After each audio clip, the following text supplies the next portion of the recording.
Hi ladies, I'm Natalia and welcome back to my channel. Today we're going to look at some tips to make your workouts more time efficient, and I'll show you an example of a super efficient back and biceps workout that I am currently doing.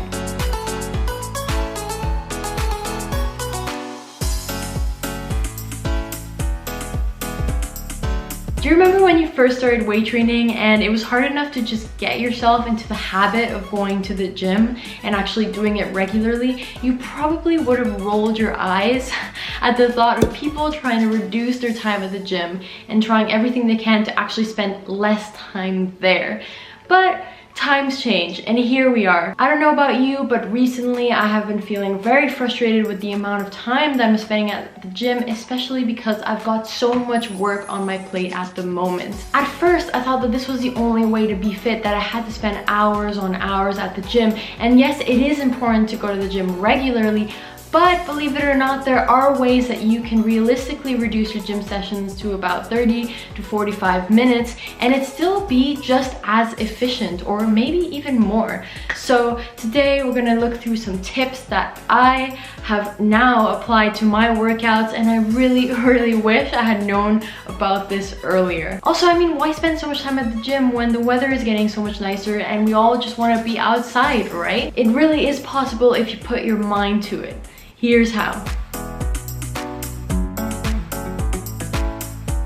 One way to save time at the gym is to go full body. So instead of allocating certain days to certain area and muscle groups of your body, say for example your legs and glutes or your shoulders and your arms, you can allocate every single session to your entire body. And what this means is that you can probably likely reduce the amount of sessions that you're doing during the week and still achieve a harmonious body, which is great, because if you're focusing on specific areas of your body on different days of the week, that means you still have to go a certain amount of time to actually cover everything. So that's definitely something to consider. Another thing to consider is trying out HIIT, which is high intensity interval training. Say goodbye to those endless cardio endurance sessions, okay? Enough is enough. If you want to save time and not spend hours on the treadmill during your cardio, HIIT is a wonderful option for you. Basically what it consists of is you have 30 seconds of really intense physical activity, and right after that 30 seconds of rest. So for example, you can picture yourself sprinting as fast as you can for 30 seconds and then full stop for 30 seconds. Try doing this 6 to 8 times and you will be feeling this. But the best thing about this type of workout is that it really doesn't take that long. In fact, if you incorporate 3 10-minute HIIT workouts in your weekly schedules, you will automatically see an increase in your fitness levels and in your endurance levels, and it will take you so much less time. So definitely give that a try. One that I've definitely mentioned before is to choose compound exercises over isolation exercises. I am a huge advocate for compound movements, which are movements that essentially use more than one muscle group in your body.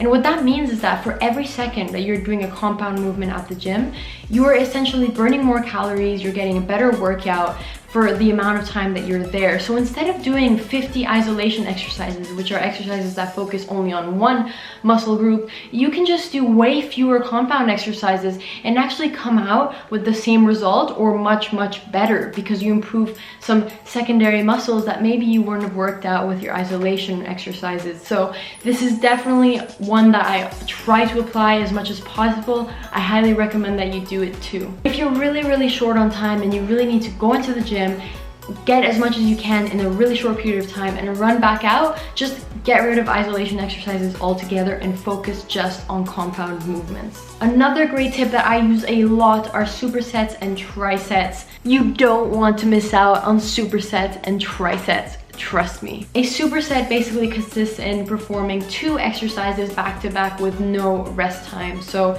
one set of a superset would involve 1 set of one exercise followed by 1 set of the other exercise. Trisets are very similar to supersets. They're essentially the same thing, except instead of 2 exercises, you have 3 exercises back to back. So here you're saving even more time, but it's also much more intense, as you can imagine. This has been a savior for me, seriously. Before doing supersets and trisets, my workouts were taking so much longer. I mean, think about it. Instead of doing a super long workout with 6 exercises, 7 exercises, one after the other, with all your rest times, you're basically in for an hour-and-a-half workout when you haven't even completed that many exercises. But instead, if you incorporate supersets, a 6 exercise workout then becomes sort of like a 3 big exercise workout, and you save so much time. The one drawback about supersets and trisets is that overall you are giving your muscles less rest time, right?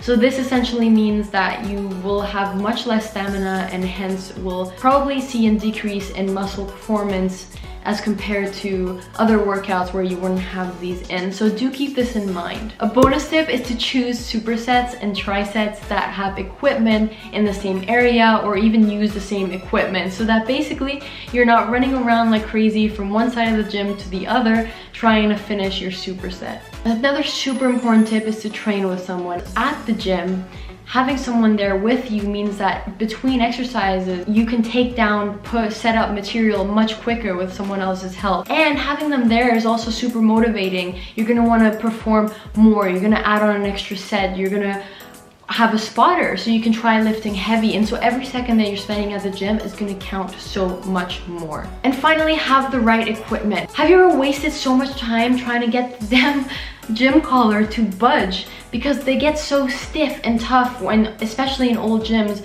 with old collars, and you're just there trying to tug at the damn collar instead of working out? Or have you ever wasted time trying to put the sweater on your neck or some sort of mat to protect your neck or your hips when you're hip thrusting, and you're just wasting time trying to set everything up, struggling, basically making life super difficult for you at a time when things can be efficient, straightforward instead? There's seriously no point in making life any more complicated than it has to be at the gym. If something is making you struggle too much, if you're wasting time, if you're in pain and it's not allowing you to perform at your best, get whatever gym accessory it is that you need that will make your life better. I seriously could not live without my pad. This is a savior. I use it for my hip thrusts, my squats. I don't even have to worry about it. Besides, it's also mine, so I don't need to use any of that dirty gym stuff. So amazing. I also have my own gym collars, which are great. They're super easy to clip. Don't waste any time. Don't have to ask anyone for help. Honestly, get whatever it is that you need to get. If it's going to make your life so much easier, it'll be a great investment. Now that we've covered the essential tips that you need to keep in mind if you're trying to cut down on the time you're spending at the gym, I'm going to show you an example of one of my workouts at the moment. It's a back and biceps workout, and I have essentially cut down a workout that used to take me an hour and a half or an hour and 15 minutes down to 30 to 40 minutes. This workout is going to consist of 3 different supersets in which we will cover a total of 6 exercises in a much shorter period of time. We're going to start with the lat pull down, which will focus on our, well, you guessed it, on our lats. This is an excellent exercise. The fact that it's seated limits any unnecessary movements in your body with your legs tightly secured under the knee pad. Keep your chest out throughout this movement and make sure the effort is coming from your lats and not your arms. I'm going to superset this exercise with the underhand close grip pull down to focus now on the biceps. Notice that this superset saves additional time since I haven't even switched from the machine I'm training on. Bonus time saver right there. Keep your elbows tucked in by your side as you pull downwards and squeeze once you reach the bottom for an additional squeeze. Remember to only rest once you have completed the 2 exercises back to back. Adjust your rest time depending on the intensity you want to put in your workout, but still allow your muscles to rest for at least a good minute to take advantage of your exercises.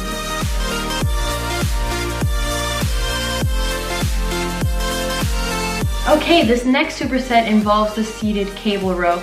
This is a super effective exercise for your middle back. For this, you will need a low pulley bar with a V-bar. Make sure to keep your chest out, your shoulders back, and focus on feeling the squeeze as you bring the V-bar towards your abdominal area.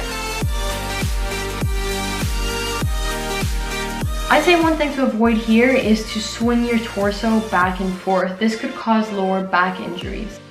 Click on the link on the screen if you're interested in learning more about how to perform this exercise correctly.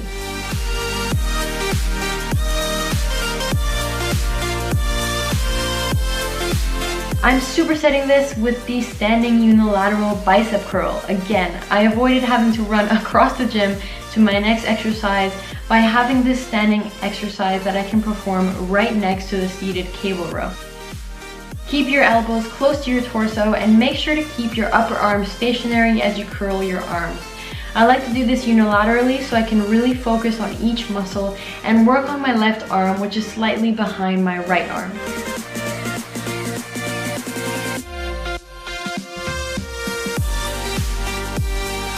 Once I finished my third set, I performed a drop set where I decreased my weight to about 75% of my maximum and performed the movement again slowly to really feel the squeeze and finish off my muscles.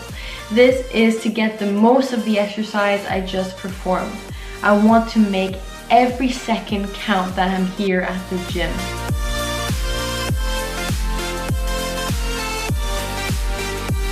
And we're almost done already. Can you believe it? This last superset will start off with the straight arm pull down. Some of you who know me will have seen me do this before. As the name hints, keep your arms straight as you pull the bar down and make sure you are at an angle so that when your arms are at the top, they are still straight. Your body should remain stationary aside from your arms moving.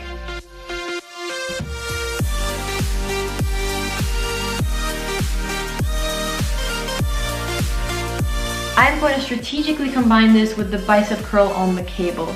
That's right, I don't have to move again. Here, keep your shoulder blades pinched together. There will be a tendency for your shoulders to go forwards, but try to resist that and pay attention to make sure you're not doing that.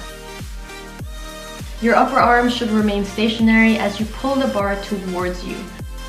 At this point, your biceps will be burning.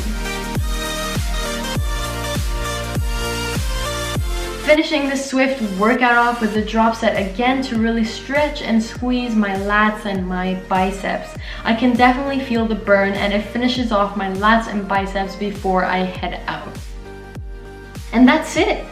That's all it really was. I hope this workout has given you an example of how to use some of the tips I mentioned at the beginning of this video. Make your time count. Spending hours and hours at the gym won't necessarily mean you'll get the best results. Be smart with your time, ladies. Give this video a thumbs up if you enjoyed it and check out the playlist on the screen for some more effective workouts. Stay strong, ladies.